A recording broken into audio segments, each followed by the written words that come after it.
Nagpaliwanag ang electric service company na Meralco kaugnay ng mga kumukwestiyon na online sa iba't ibang charges sa monthly bill ng kanilang consumer. Yan ang report ni Carlo Luis Candelaria. Nilinaw ng Meralco ang mga kumakalat na balita patungkol sa bill sa kuryente. Naglipa na kamakailan sa social media ang iba't ibang post ng netizens na kumukwestiyon sa iba't ibang charges sa kanilang monthly bill.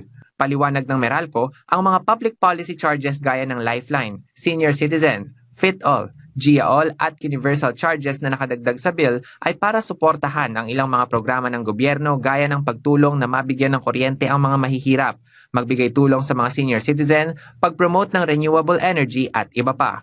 Ang dalawa dito, ang Lifeline Subsidy at ang Senior Citizen Subsidy ay tulong po sa mga sektor na nangangailangan na suporta mula sa sambayanan. Kinokolekta lamang ito ng mga distribution utilities sa bansa gaya ng Meralco. Dagdag pa nila, matagal nang nasa bill ang mga charges gaya ng Lifeline Subsidy Rate at Universal Charge na mahigit 20 taon ng kabilang sa buwan ng singil. Hindi po ito parang nag-appear na lang bigla at yung sa iba sa kanila, dekada na po na ini-implement ng distribution utilities. Mahigit kalahating porsyento pa rin umano ng kanilang singil ang nanggagaling sa generation charge at maliit na porsyento lamang ang mga public policy charges na ito.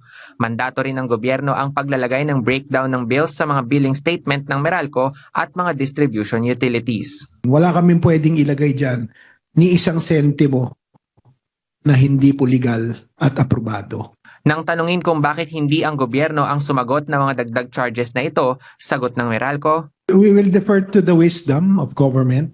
samantala ipinapaubaya naman ng Department of Energy sa lehislatura ang pagbabago o pagtatanggal ng mga karagdagang charges na ito na nire-require sa kasalukuyan nating mga batas. Carlo Luis Candelaria para sa Pambansang TV sa Bagong Pilipinas.